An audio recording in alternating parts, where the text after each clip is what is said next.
Look at the adjective. Play.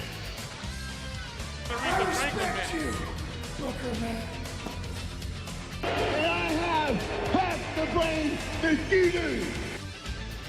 I told you.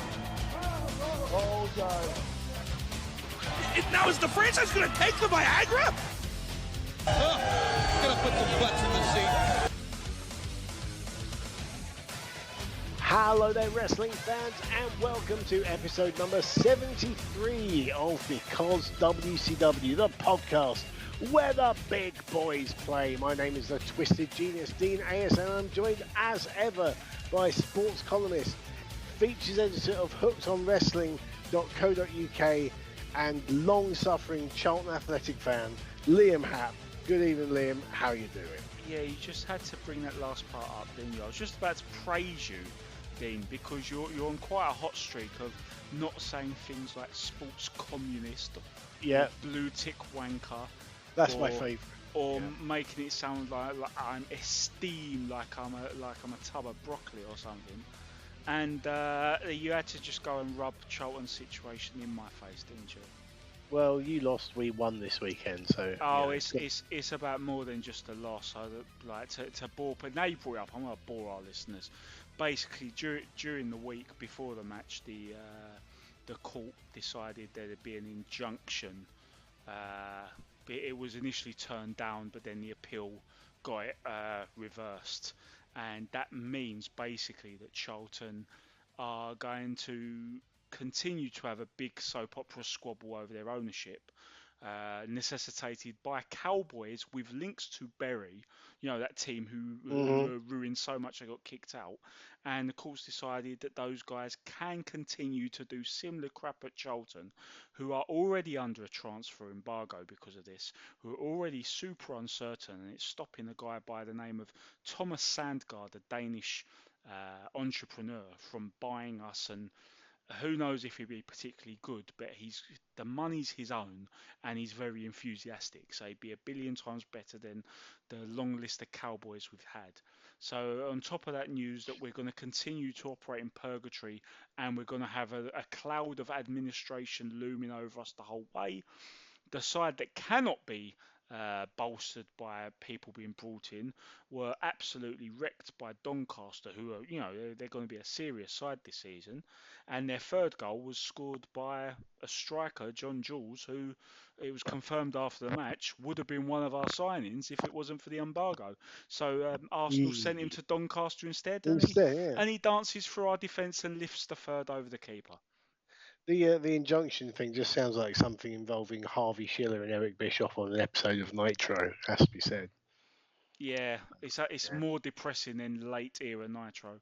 Yeah. Well, you know, with a potential second lockdown on its way, it could mean that we are heading to a second golden age of podcasting, Liam. Yes, and a second scenario in which I want to throw myself into a wall in this house because my house turns into a prison. So yeah, it's going to be fantastic. Yeah. But you know, we were talking last time. It was our third birthday last time we recorded an episode. Yes. Yeah. Well, I was looking through some. You know, I love a good stat, and I was just looking through the stats for the last year and so. And very pleased. You know, our listenership's gone up by a third, actually, it's gone up by 41%. That's great. But do you know? Have a guess, right? Have a guess how many different countries we have listeners from. How many different countries? Okay, I'll play. It's going to be an impressive number because I don't think you'd be crowing about it if not. 25. Nope, more than that. More. Okay. 35. More than that. Oh wow. 200. I'm joking.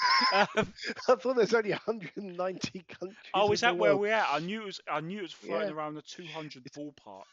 I'll give you. It's 46 different countries. 46. But 47 if you count the fact that over the last year, and this is my favourite bit, we've had 91 downloads from parts unknown. Wow, that confirms it. Papa Shango is a listener of Because WCW. This is a great day for podcasting. it defines unknown as unable to identify geographic locations of these downloads. I'm taking that as parts unknown, the great staple of wrestling. Obviously, what else could it be? It's a wrestling podcast. People are Yeah, listening from parts unknown. Open and shut case, if you ask me. yeah. And also, we could make it 48 if we did what Podbean does and class the Isle of Man as a separate country, which I'm not. I think we should. Okay, We're in the wrestling business, Dean. Let's embellish. Let's beef those numbers up. bless the Isle of Man. But yeah, it's looking good. Eight. We've got we've got Japan in there. I mean, Have the I ever UK is. mentioned that I've been to Japan, Dean? Have you? Yeah. I wasn't aware of that, but I'll yeah. mention it more often if that's the case. Fair enough. So thank you very much wherever you download us from, whatever country you're in. We really do appreciate you taking the time and trouble to download this. And as we always say, if you like what you listen to, then you can follow us on Twitter at because WCW. And we've had some lovely feedback the last couple of weeks. Really like nice stuff that just, without wishing to sound like a soppy old sod, makes it feel worthwhile, Liam. You're a soppy old sod. Yeah. I mean, for you, yeah, you have to put up with me for a couple of hours a week, but then we get nice feedback and it makes it worth it. And yeah, we'll continue plugging away. We have no intention of stopping this. We've got plenty of guests in the pipeline that we need to pull the trigger on. So I'm not like that, obviously. That'd be a terrible podcast. I don't know. But Numbers might surge up, before we get arrested for murder. yeah, maybe we could just say one of our guests will be shot on the air this year, and you just got to listen to find out which one it is. Yeah, but Clickbait. yeah, you won't believe what happened to this guy at the end of his podcast. But we are back with another Monday Nitro watch along today, and this one. So it was a week without Nitro, which I didn't find out what the reason was. I've just realised, but we had April the 1st last time around, and this is April the 15th. In 1996, it's the 31st Nitro. And this, I do believe, is the last appearance for many a year of the babyface red and yellow Hulk Hogan. Well, I would say hopefully he just like has his little segment, bores us for minimal time, and then rides off into the sunset before getting interesting again for another 18 months. But I've got a funny feeling it's not going to be that easy. Mm, we shall see.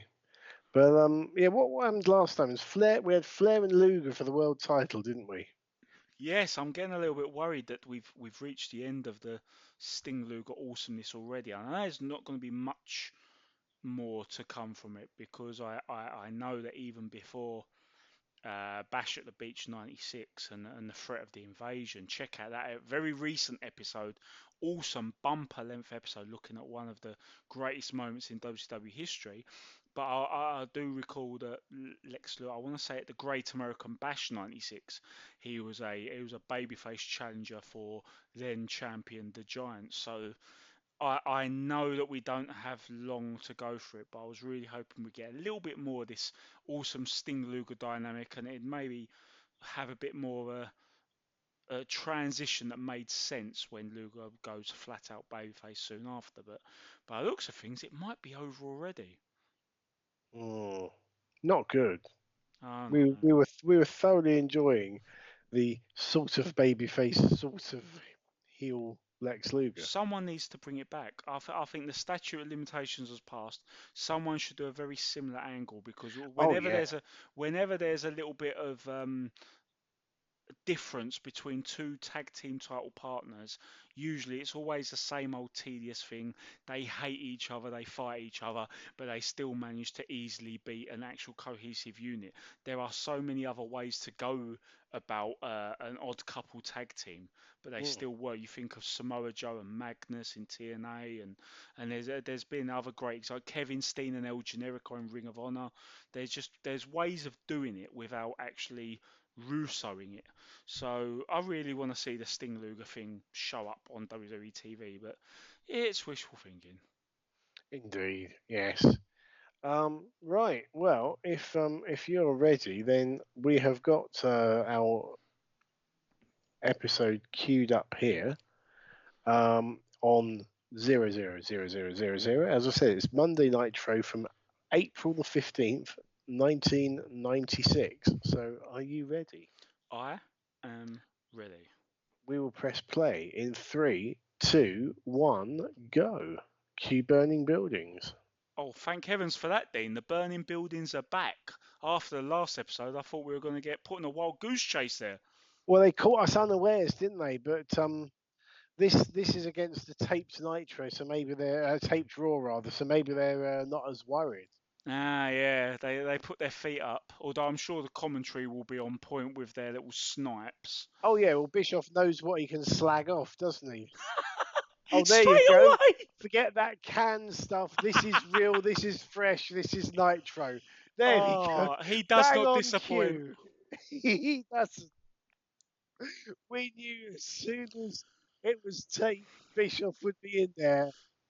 And Speaking of bang on cue, yeah, we don't even get to see what Mongo's dressed his dog up as. we are proceeding straight to Hulk Hogan's entrance. Do not pass go. Do not collect £200. So I think someone's already in the ring. I think it might have been the Taskmaster. So we're going straight to a match here, I'm guessing. Yeah. As the feud that doesn't end. Oh, it's a tag match, isn't it? No, this was the. If you remember last time, they said that the Booty Man had a great stipulation for him, and it turns out that the stipulation is a match where the Booty Man doesn't appear, which I'm up for. I'd love to talk Hulk Hogan into going into handicap matches and getting beaten up, but unfortunately, we know what happens when he wrestles Sullivan and Anderson. Yes. Oh, he's trying to put on what kind of a figure four is that, for God's sake? He has never known how to apply that move, and it always looks awful. That was literally the worst figure four I've ever seen. So he's going for it again. Look, he can't even fucking get his legs. Oh, Jesus, that is horrendous. Arn on the floor, he's trying to sell, but he looks embarrassed. Yeah. Well, you don't try to put a figure four like that onto Ric Flair's best mate, basically, do you? Sacrilege, Dean. Sacrilege. I think Elizabeth might be dressed in black leather again, by the way. I know you like to be kept informed of this situation. Oh, the crowd are cheering and looking at the aisle. Something's happening. Yeah. Oh, here we go. It's the Booty Babe. I suppose this is Hulk's way to associate himself with another one of the attractive females on the roster. Because Elizabeth's a heel, so he can't lech over her at the moment. Yeah. But also, right, if Hogan and Savage could beat 8 people, then of course Hogan can beat 2 people. I am not going to miss him on the next 3 months of watch-alongs. I'm looking forward to them. This is dreadful. And you've also got Sullivan wearing the same colours as Hogan. And he's not even dressed like an old woman. And Hogan's now no-selling a chair shot. This is like some kind of swan song for Hogan. An ego-riddled swan song. We don't want you around for the next few months. I think he was making a movie, wasn't he? So we want you to kill two heels before you go. Because that's how the industry works, isn't it, Dane? Yeah, nothing. Not he should be like being injured and being made to look vulnerable and put the heels across as strong because they're going to be here next week and Hogan is, God no, perish the thought. Well, it's safe to say that his 6-month midlife crisis on these early Nitros is culminating here, and it's not fizzling out. It's going into supernova. Yeah. Oh, Jimmy Hart's getting involved with a few kicks now. It's like, this started out as a nice idea and now it's uncomfortable for everyone. You know, it's like when your nan's round at Christmas and after a couple of sherries, she says something racist. And you're like, man, you can't say that anymore. Yeah, Hulk, you can't do that. Yeah. Please go and shoot a doomed to fail movie for 3 months. Any chance we can make it 4? Thankfully, when it wasn't extended, what he came back to was a bit better. But yeah, it's funny if you think about it. Hollywood Hogan had its 18-month run of being awesome, and when that reached its natural course, even as a heel, we managed to get ridiculously obnoxious and overbearing, not in a good way. Yeah. This is literally nothing going right for the Hills. This is the American equivalent of a Big Daddy tag match, I was but just in about to say, yeah. handicap form, where literally nothing works for the heels, and the babyface is just offense, offense, offense, and he gets the pin. That was fucking dreadful. Oh, he's gonna hit woman, isn't he? He's throwing woman in the ring. We're trying to. Yeah, And Elizabeth hasn't changed her facial expression. She really no, doesn't understand this assignment, does she? no, she's in the ring. Now what's happening? He's stalking both the valets and threatening violence on them. And don't get me wrong, And woman is using Liz as a human shield. Beautiful. yeah, I mean, woman's been healing it up as of late, but they've done nothing to deserve getting clobbered by a bloke in this particular scenario. They A didn't even get involved in the 6'8", match. 300-pound bloke, I hasten to add. Jimmy Hart to the rescue.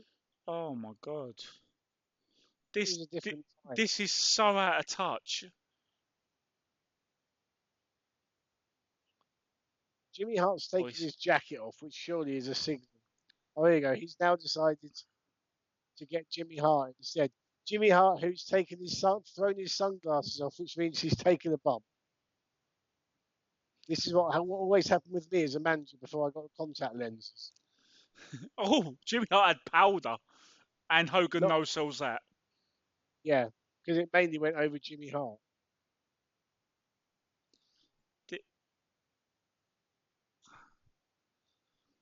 Are we sure Hogan's not actually turning heel here, as opposed to Bash at the Beach? Not entirely sure. That's gonna go towards my. I mean, I already made a slam dunk argument that Bobby the Brain Heenan ruined nothing at Bash at the Beach '96, but I'm just gonna continue to argue that he was here commentating on this and he saw how it was going and he knew Hogan was a heel already. Here comes the Here Giant. comes the Giant, yeah. At least this should be enough to write him off. I mean, they're clearly getting the Giant ready for the title. So it Yes. makes sense that he's the one who takes Hogan out here. But it's just a shame we had to go through all that to get to this. It was quite embarrassing. But if they do an injury angle here, oh my, Oh, for for crying fuck's out sake. loud. He's no sold the Giant's choke slam. What is wrong with this man? The Giant is the heir apparent to the world title while Hogan's away on movies. And Bischoff's loving it. This is why WCW died. Even if Hogan brought in the numbers initially, his contract and his ego was always, it was like selling your soul to the devil, isn't it? Yeah. It's always gonna end up in your demise. And now he's body slammed the Giant and he's having his way with everyone, including the Giant. Body slamming the Giant on Nitros, which takes away any like pay-per-view intrigue as Mean well. Gene's gonna knock him out. Oh, Oh, Mean Gene. He was going to body slam Mean Gene. Mean Gene did sneak up on him, to be fair. And Heenan says opportunity of a lifetime. What was the fucking point of any of that? Seriously. Oh man, this whole thing sums up everything that people were groaning about at this period of time. Yes.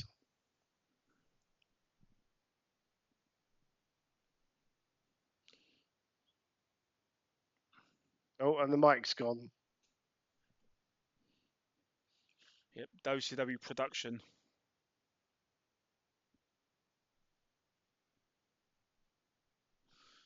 He's apologised to Gene for that. He thought it was Jimmy Hart. But he's about to be gone for 3 months and he's done this. Ridiculous. Yeah, rather than he could have. When we saw the Giant coming, we thought, oh, the Giant's going to lay him out. That makes sense. That's why he was trouncing everyone else, because he has to get the equilibrium. But apparently, Yeah. to Hulk Hogan, the equilibrium is he beats up everyone and walks on out. I can't even find the words for it anymore. 25 years on almost, it's still embarrassing. Not only that, but with the shittest figure four leg locks you've ever seen in your life. And to make myself feel better, I'm just going to point out he did ego-based things like this to make sure that he always got the lion's share of the revenue. He then proceeded to lose almost all that money to his ex-wife in the divorce. Ha ha ha ha! Good. That's what you get for making all of us suffer, you orange bastard. Yeah, but then he got all that money back by suing Gawker, didn't he? Well, they deserved it. Oh man. Well, that's the end of Hulk Hogan on Nitro for at least Forever? for a good few months. And and when he's back, everything will be done. Well, we're in Charleston, West Virginia, country Yes. roads. And don't get me wrong, Dean, while I know they'll bring up Hulk Hogan 5 times a show every week, even when he's not there, I can handle that compared to what we just saw. I mean, that was just such an obnoxious, self-serving, pointless segment. And what happened to Booty Man? Yeah, I mean, Heenan's face looks pained by that. I don't know what happened to the Booty Man, but I mean, I think the stipulation or the type of match that he won't have any kind of appearance on the match is it gets my thumbs up, definitely. What's that dog wearing this week? Um, a whole lot of shame. He's wearing a whole lot of shame. He's got a little cowboy hat, some kind of hat on, and they're talking about they're now talking about the Macho Man's money being waved around Yes. by Liz and And it's nothing we haven't already heard before. They're really no, hammering that home. You know, Liz is letting Ric Flair spend all Macho Man's money. He hates Flair. That feud's really going on long, yeah, to be honest. yeah. I mean, when I got divorced, I just my ex-wife took the bread baker. That was about it. She didn't, there wasn't any cash to take, But and I kept the cat. but with you taking the bread maker, that's how you know how to hurt you, to be honest. Because yeah, if I was deliberately trying to hurt your feelings, which I never would, don't get me wrong, Dean. But if I was trying to hurt your feelings, I'd just go straight to your kitchen and take all your best cooking apparatus. It was a shit bread maker anyway. Fair play. So Right, what have we got now? I just want to say on the subject of them going over the same lines, while we were talking about that, Mongo just discussed Sting and Luger. It looks like they are going to keep resuming that storyline because Good. Eric echoed the famous words, "What is up with Sting and Luger?" Yes, that is basically all they add to it every week, but at least Sting and Luger deliver the goods when they let them. So we've got the Public Yes. Enemy, and last time we saw them, Dean, they were impersonating the Nasty Boys.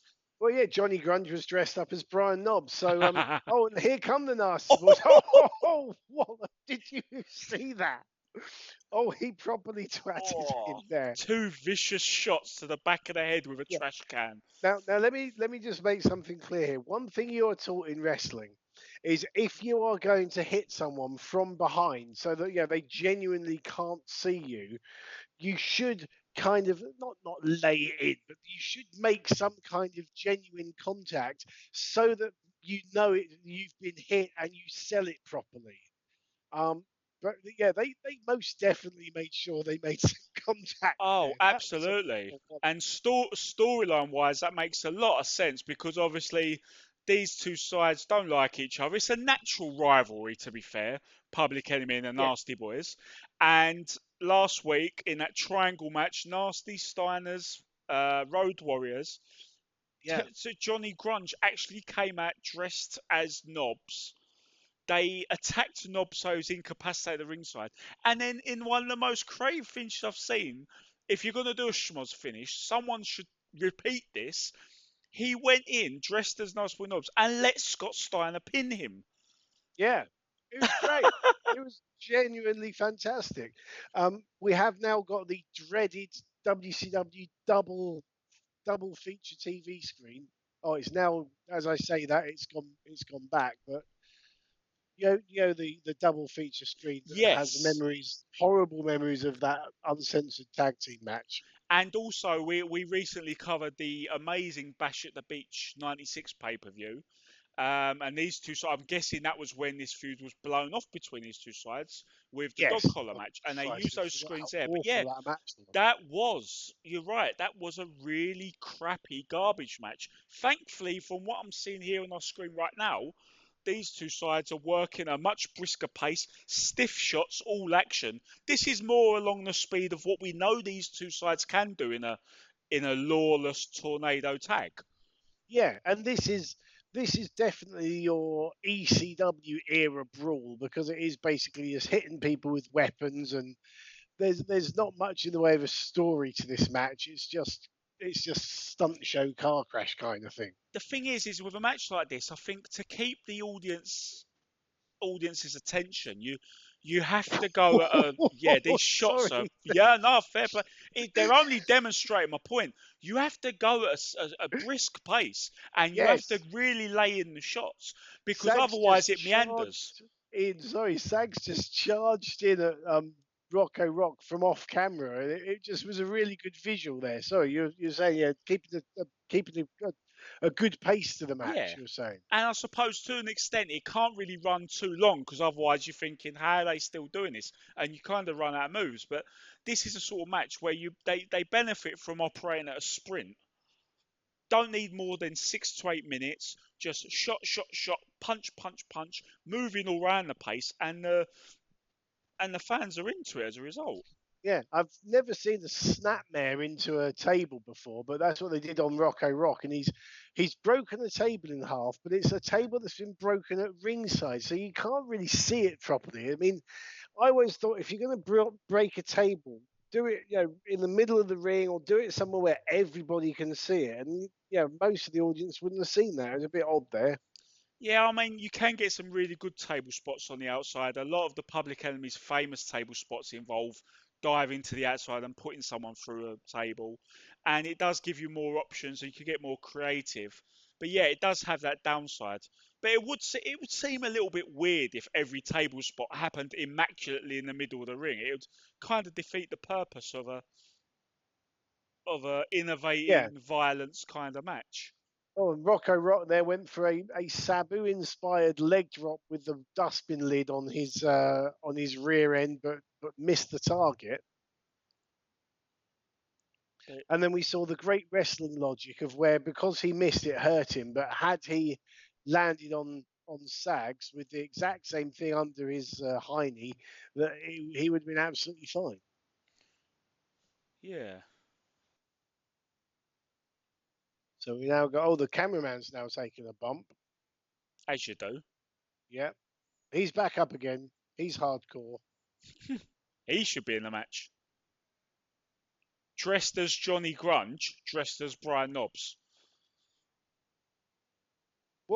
Nick Patrick should be dressed as someone. Yeah, he absolutely should. Oh, Bischoff is now selling the danger of it and saying to the director, shoot this on a wide lens. We don't want anyone hurt at ringside. And that's actually not a bad shout, just to kind of emphasize the danger of this match. I quite like that. Good idea. Still popping the crowd big with his bumps. Hobbs Mm. just hurled Rocco Rock into the guardrail from the apron. It just watching this just makes it such a shame they couldn't deliver something of this sort of energy and pace and stiffness at Bash at the Beach. Mm. But the dog collar's not going to help, I suppose. But it was just a long meandering match, wasn't it? yeah, it kind of didn't go anywhere. And I mean, this is the you could say this is the same kind of thing, but I know exactly what you mean. There's more of an energy there. I think what it is that with this, it feels more like there's a genuine rivalry between them. Whereas I think when it got to Bash at the Beach, I don't know if it's because they'd fought each other a number of times by then, but Bash at the Beach just felt like going through the motions. This Yeah. feels more like a fight. Well, I guess we're going to find out about this feud, aren't we, Dean? Because I can't remember it particularly well myself, I'll be honest. No, I can't myself much, but you said it earlier, and you're absolutely spot on. This is a natural pairing of these two, very similar teams, just one more established than the other. Oh, it And you looked like, think about, sorry, I was going to say, it looked like Nobbs was going to ram Grunge into an upright, inverted side of a table, like the legs first. But yeah, I was worried about that. they ducked out of it, and he just went head first into the flat side. Because I was going to say, though, people think and talk a lot about the hardcore brawls, the matches that Public Enemy had in ECW with the likes of Gangsters, Bruise Brothers, Eliminators, whoever it might have been. But in 1994, the Nasty Boys were tearing it up in WCW against Cactus Jack and Max Payne and Kevin Sullivan, and a combination of those three, and they were great matches of that hardcore genre. And it's what turned them babyface, which is kind of sort of what the role they're in here, even though they're all just like brawling, so it's hard to tell if there's an actual good guy. But they turned face from all those great '94 brawls. I remember when they went side by side with Dustin and Dusty Rhodes in War Games, and it was a really cool team to go Mm, up against a stud stable at a time when War Games got really watered down and some of the matches were naff. They were nowhere near as yes, good as the late 80s, early 90s, but the 94 one I thought was the best of a bad bunch. yeah, definitely.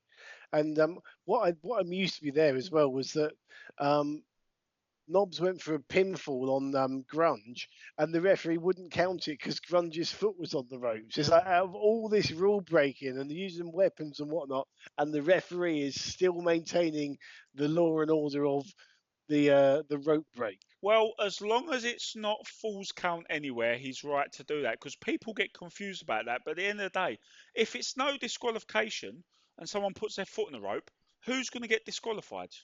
Yeah, It doesn't trigger disqualification. It just makes a pin illegal. If Now, Heenan's saying about falls count anywhere, but I don't even remember if they said what the rules of this match was. Basically, if it's falls count anywhere, then there's no point doing rope breaks. But if it's a no DQ match, but you've got to win it like a wrestling match, then yeah. yeah, a rope break on a submission or a pin counts. You've I got don't to win remember. it properly. Oh, I don't remember them saying if it was Falls Count anywhere. And given that it's WCW, they probably didn't.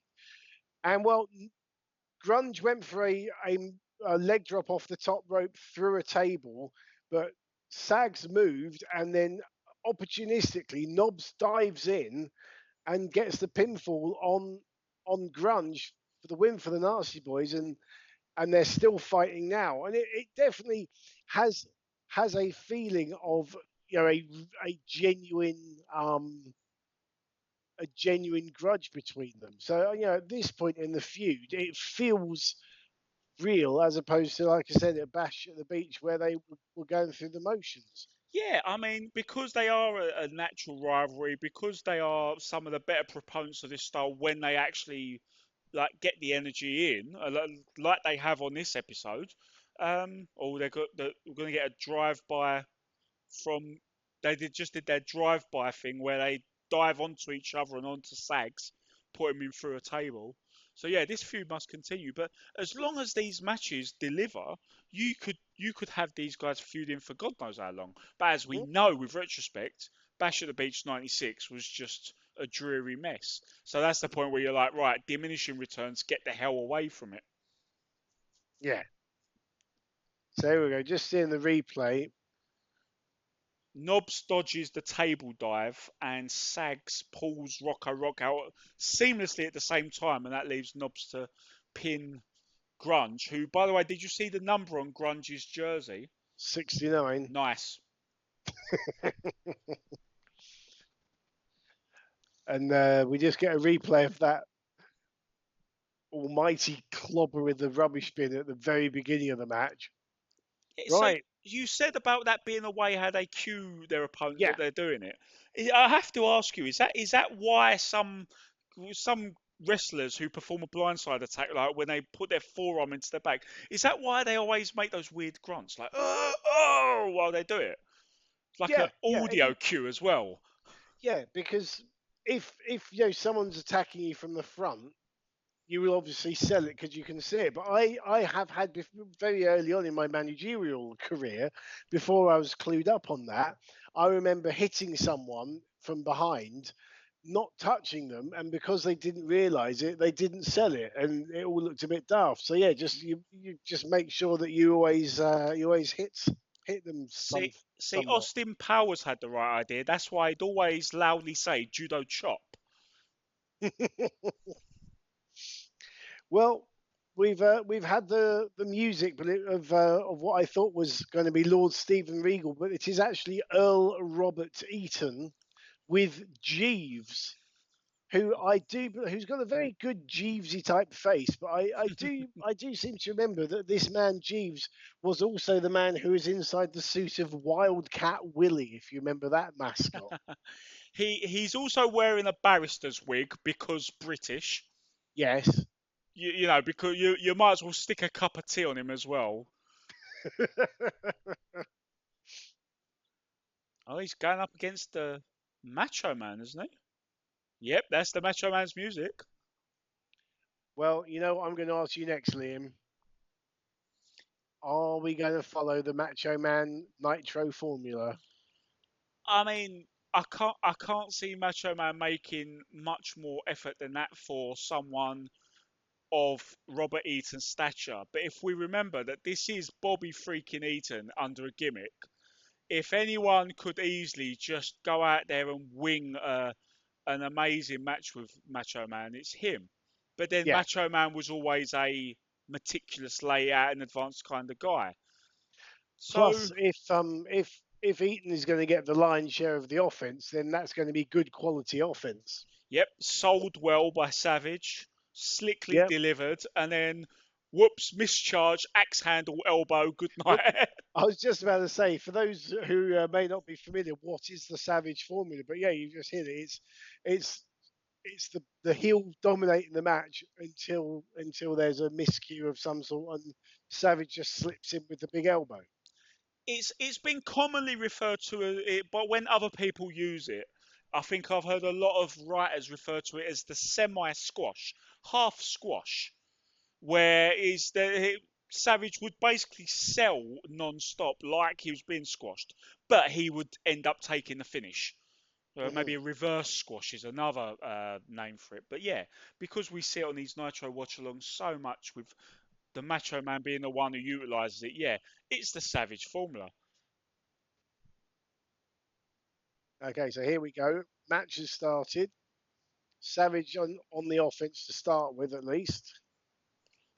So Eaton is like Brad Armstrong and one or two others in that he is so universally liked and trusted in the ring, And and respected. he's so proficient at what we've referred to on this podcast as the mortar to the bricks of wrestling. They will find whatever gimmicks they can to keep him heavily involved on a weekly basis in the mid card, in the tag team ranks, where he can always be relied upon to deliver. Yeah. Because he'd had a bit of a barren spell. Because obviously there's the Midnight Express. They then split. He had a TV a singles run with a TV title reign. Then the Dangerous Alliance came along, and he was featured prominently in WCW programming. They kind of they broke up 4 years after this, and he'd really, I mean, he'd not had anything massively of note from those 4 years beforehand. Mm. Had he from 92 to 96? I can think of. I'd have to look it up, yeah, but I can't remember him doing much post No. Dangerous Alliance. There's a Fred Flintstone cosplayer in the audience. And Savage has been thrown over the top rope behind the referee's back while Jeeves was distracting the ref. And now Savage is selling and Eaton is in charge. And I think the formula is clicking into place. Yeah, the other traditions in your typical match, such as the feeling out process and babyface fire, where the good guy gets a lot of the early offense and frustrates the heel, those two areas lasted all of 30 seconds apiece. So the fact that it's gone so quickly to the heel taking over on Savage suggests that this really will be a Savage Formula match. But I just went to add everything we're saying about Eaton's style. If he was an English professional footballer, Sam Allardyce or Neil Warnock would totally sign him, wouldn't they? Oh, God, It's yeah. a sort of dependable hand that they basically want for every team they play, and they manage like a different team every season. Eaton's got a Horseman t-shirt and he's waving it at Savage whilst Savage is in a figure four leg lock. Which is not a smart thing to do for a wrestler who's known to thrive on his insanity, who is already controlling quite handily. He's basically giving him the team talk that will lead the comeback back, to put another footballing reference in there. But now that's a bit odd. Savage has broken the figure four hold and he gets up before Eaton does. But I guess, yeah, look, he's now Savage has gone crazy basically because of that Horseman t-shirt and an eye gouge, a body slam, and I've got a fit. Oh no, he was going to go for the elbow, but Jeeves has pulled him off. Not like that. Well, he did pull off his wig. And it made me realise how much Jeeves looks like Harry Redknapp. More football references. All football We're manager doing great. references. It makes up for I, the fact that this is pretty disjointed and very disappointed by these guys' standards, yes, even for a TV match.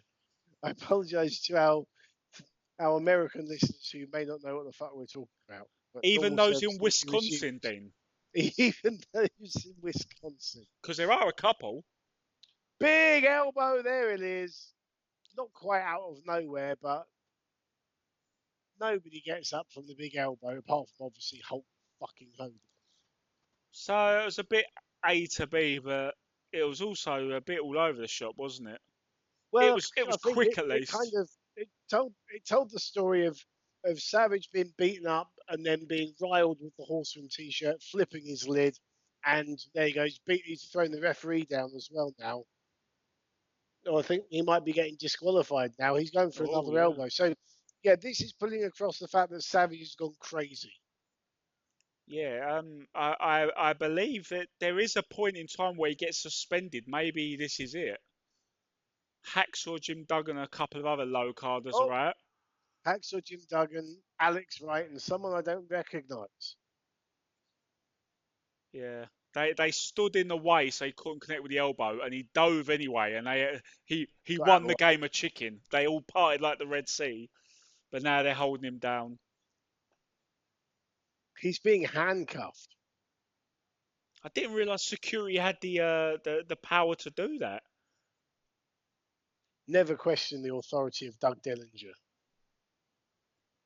It makes you think what sort of kinky bastard Doug Dillinger is to just carry around a pair of handcuffs, considering he's not authorised to do so.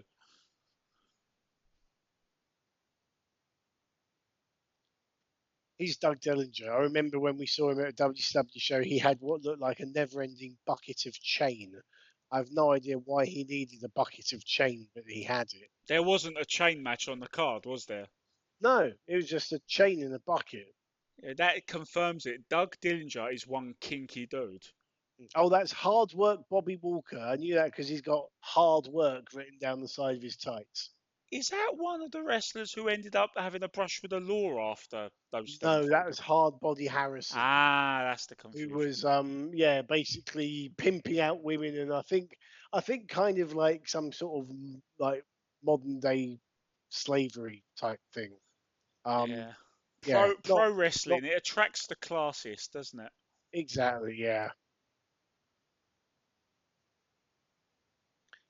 So we've got an advert here for the new look WCW magazine. Yeah, they've run this one a few times with Sting Yeah. morphing into a child, complete with the I, same makeup. yes, I don't remember. I don't remember that version of WCW magazine being available in the UK, whereas the previous one with the WCW logo in a diamond was one that obviously was available over here, and I got some bits printed in a couple of times over the years. So that's the Nature Boys music. Indeed.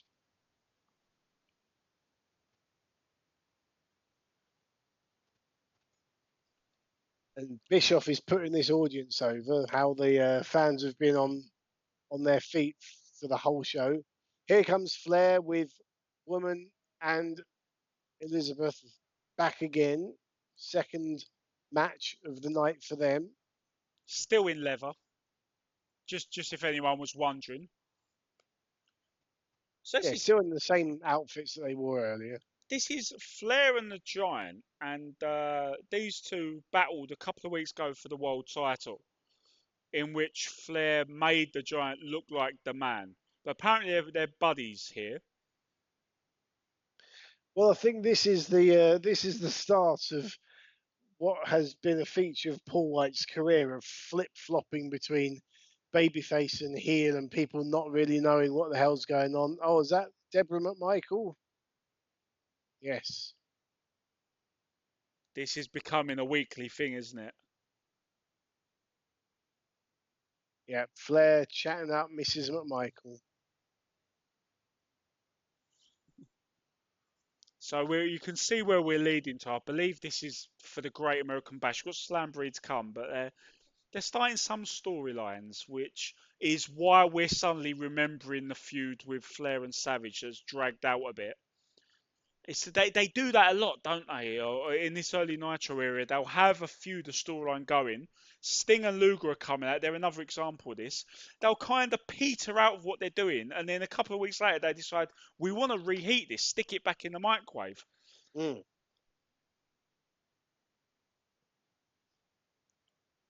So Luger has been just plain babyface the last couple of appearances. But they did See, ask the famous question, what is up with Sting and yes. Luger? Which means they're Well, paying attention to it again. as Luger did his double bicep pose, he nearly elbowed Sting, and I don't know if that was a genuine accident or if that was a superbly timed faux mishap. If it was the latter, all credit to Sting because that was impeccable timing. Yeah, they kind of laughed it off like fun-loving baby faces, very John Yeah, Cena-esque. yeah, but Luger is looking like proper babyface as opposed to pretending to be babyface when Sting is looking. And Sting, by the way, post being bleached blonde surfer, but before going jet black crow, he looks Yeah. ginger tonight, Dean. I was going to ask, what is going on with his hair? Yeah. I did not realise that the Stinger had a Ginner phase. He's I the don't know if it Ginner was Stinger. around. I don't know if it was long enough to call a phase, but we'll have to see what he's like next week. But yeah, that's definitely. I reckon that's maybe trying to dye some blonde hair a bit darker, and it's gone a bit wrong. I don't know. He's just a walking bakery today because he's got the ginger nut up top, and his face paint looks like a cherry bakewell. And he's really overdone it with a spray tan today as well. Well, here we go. Flair v Sting again. I tell you what, actually, all four of these men, it looks like before they got into the arena and they became enemies in a tag team match, it looks like the four of them went to the spray tan salon.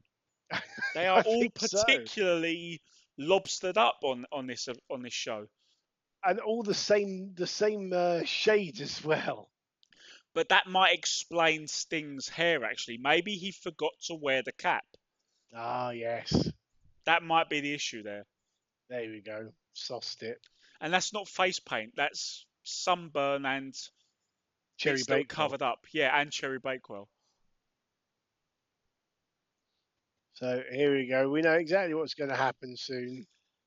Because Flair and Sting can wrestle each other. There's the press slam. We knew it would come. Shall we start counting them again? Yes. Whoa! Oh, nice. Drop kick, single leg drop kick to Giant, where the camera, I don't know if you spotted that, but the camera accidentally shows us a big cluster of seats that are empty. And he's thrown Flair onto the Giant, who just throws him back in. And now Luger is in doing the muscle pose, and it's press slam number 2. 2! And Flair again is deposited onto the Giant and thrown back in the ring. Not the most supportive of partners, it has to be said. Okay, this is quite funny, to be fair. Oh, this is vintage Flair, isn't it? And he's now Just chopping chop the his tag Giant. team partner. You think he's watched the Macho Man get hauled out in handcuffs. You'd think he's safe from danger. So what does he do? He attacks his 7-foot-tall, 500-pound tag team partner. Yeah, He's no stranger to the danger, is he, Dino? definitely. No, now what's up? Now, hang on a minute. We've now gone to a commercial break. Oh, we're back now. We went to a commercial break rather than counting out Flair and Giant, who had basically fucked off to the back. I always thought that if that happened, you administer a 10 count, not go to a commercial break. But clearly the rules have changed, Liam. But promise me one thing, Dean. If you ever take on ring announcing duties again and you're there to call a result via deliberate countout, please say, and the winner via the opponent fucking off to Fucking the off back. to the back. Yes.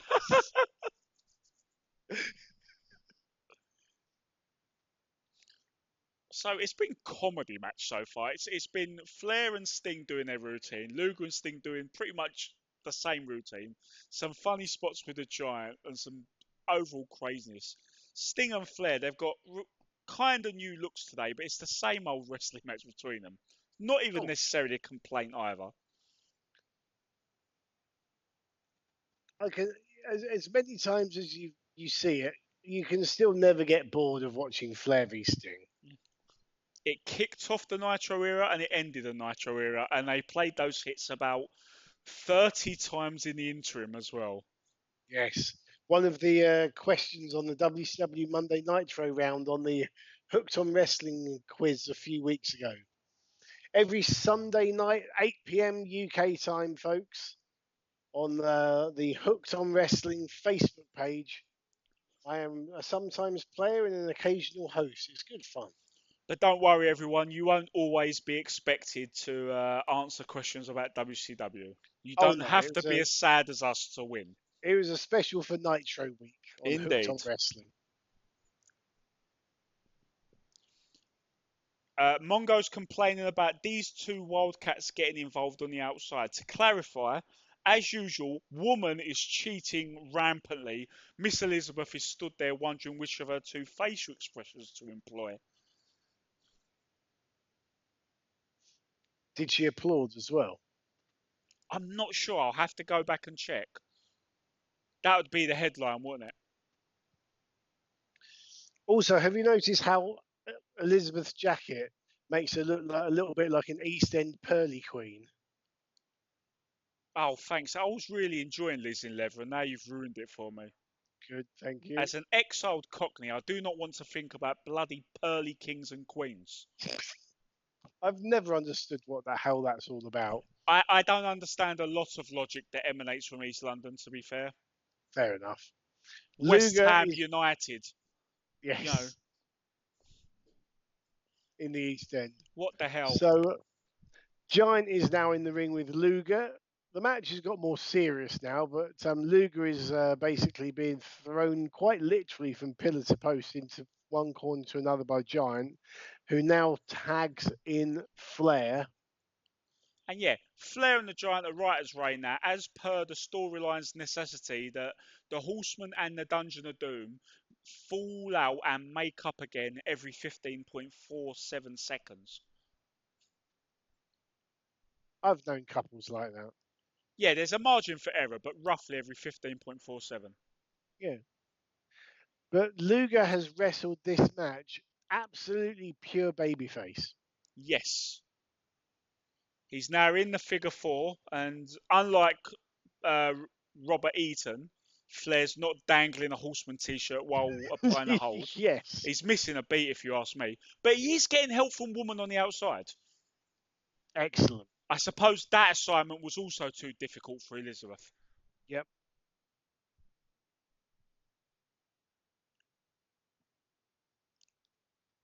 And there's Woman again helping out. Oh, she's been caught by Randy Anderson. Liz has wandered off to protest as well. Nice. There's always a spot I always appreciate, trying to get the pin with a figure four. Mm.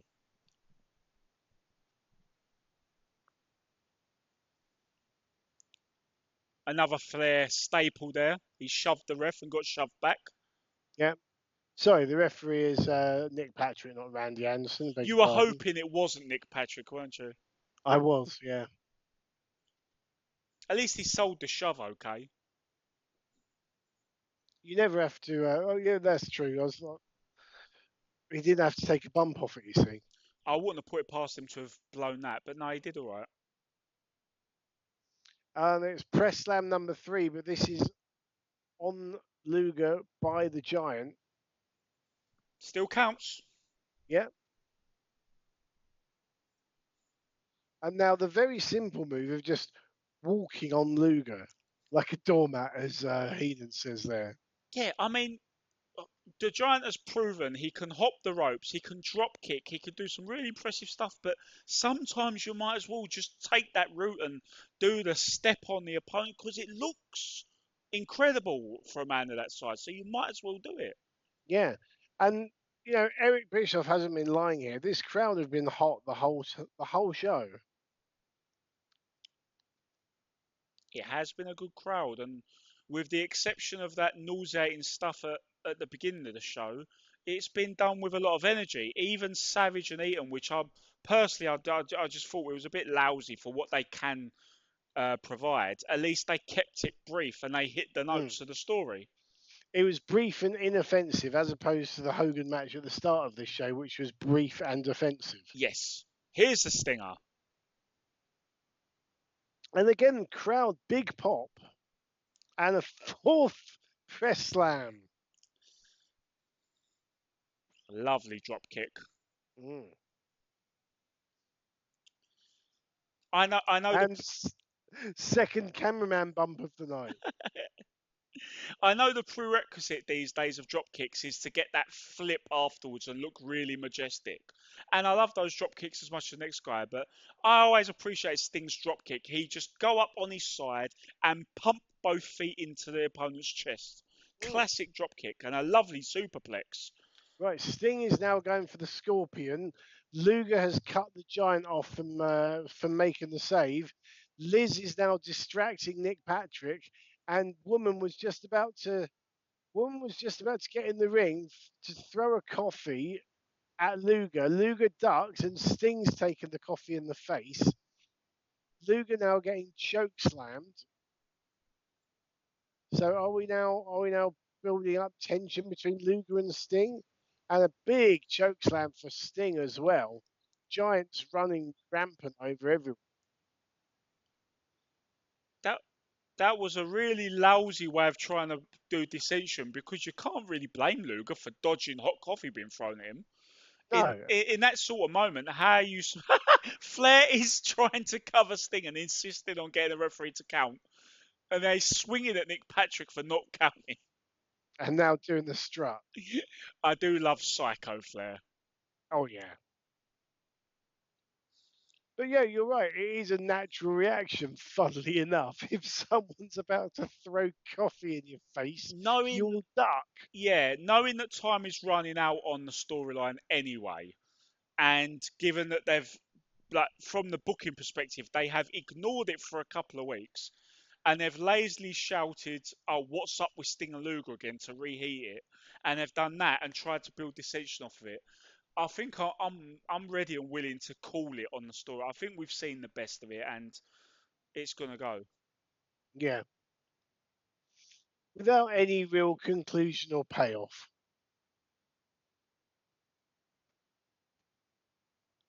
what you really wanted to see was Sting finally realizing that he's been had, as Bobby Heenan's just been handcuffed.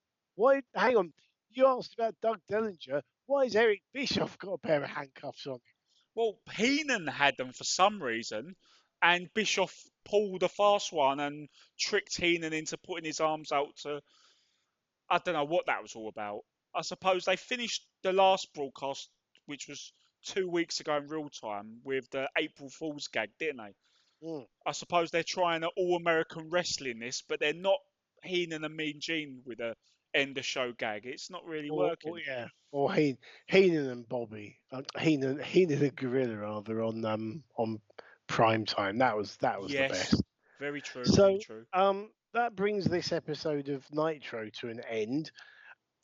Thumbs, I would give it, on the pass fail, I would give it a weaker than usual pass. I It mean, squeaked it, didn't it? yeah, It absolutely squeaked it. And I think a lot of the things we would gripe about, there's only one thing that was a con rather than a pro that really was, oh, this was bad. I wish I didn't watch it, which was that Hogan bollocks at the start. yeah, The which other was stuff is, micro-analysing the Sting Luger storyline. Yeah, they're being a bit lazy. Savage and Eaton were quite lazy in the ring, which is not like them on a good day. But it's nitpicking, and it didn't actually lead to anything actively bad. So yeah, on a pass foul, it gets a pass. But if you were grading it, it'd be a mediocre grade, wouldn't it? It'd be a C minus. indeed. Yeah, and looking at the actual official results of this, that Nasty Boys Public Enemy was a Falls Count Anywhere match, despite the fact that no one made a pinfall attempt outside of the ring. In But which hey, case you're spot on. The rope break shouldn't have counted, because if yeah, falls count anywhere, that includes in the ropes. But there is such a premise as a no disqualification match. But you're relaxing the rules because there's hatred and intensity, and there's no point trying to. And the other line is the fans want a finish. That you want to deliver a decisive finish for the fans. yep, But the yep, idea is to win the feud, you have to beat your opponent. You are still both wrestlers, even if you're wrestlers that hate each other. You have to win the match, and yeah, that is the way you get one over on your opponent. definitely, yeah. So yeah, So just to say what was going on on the other side of the fence as such. On Nitro. Sorry, that was Nitro. On Raw, it was a taped Raw, and we had Mark Merrow beat Leaf Cassidy, Steve Austin beat Bart Gunn, but then the big match was that Savio, I don't actually remember this happening, Savio Vega beat Goldust to win the Intercontinental title. yes, But moments afterwards, the call was disputed, and WWF President Gorilla Monsoon vacated the title, ordered that two of them compete in a rematch to be held next week, which is on the same taping, and Goldust regained the title. yeah, I remember that. It's similar to whether or not you want to acknowledge that Dolph Ziggler was world heavyweight champion that time. It's just a little thing they do to carry on the story, I guess. But most people don't really recognise Savio as a former IC champ, do they? No, I'd have to say that they most definitely do not. Interesting, but what we also had on that show as well, which will come come into effect with Nitro, was that there was an in-ring interview with Vader in which he announced he'd be facing Razor Ramon at the In Your House show. That happened a little while later. I'm just looking at what the date of that was. That was April the 28th, so a couple of weeks away. In Your House number 7, which indeed had Vader beating Razor Ramon clean in 15 minutes. Sending him packing. Yeah, and Shawn Michaels beating Diesel in a no holds barred match for the world title. That was a good match. That was actually a really good main event, to be fair. A So forgotten classic. and so they were the last pay per view appearances in the WWF for Razor Ramon and Diesel, I do believe. They're on their way. Because they're then wrapping things up in the WWF, and they are coming across to WCW, and things will never quite be the same again. Indeed. Can't wait to follow it all. Yeah. Now next week, on Nitro, we have got what I think on paper looks like a really strong show. We've got Public Enemy and American Males in a tag match. We have got Jim Duggan and Meng, which they're two guys you can wrestle each other in their sleep. Eddie Guerrero and Chris Benoit, which is always a treat. And then our main event is going to be all titles are on the line when the tag team champions of Sting and also TV champion Lex Luger take on world champion Ric Flair and the Giant, who doesn't appear to have a title and so therefore is the one who stands to gain the most, in a tag match with Jimmy Hart, Elizabeth Ann Woman all at ringside. So we'll have to see how that one plays out, because that could be complete WCW logic, or it might not be. But yep, hang on a sec.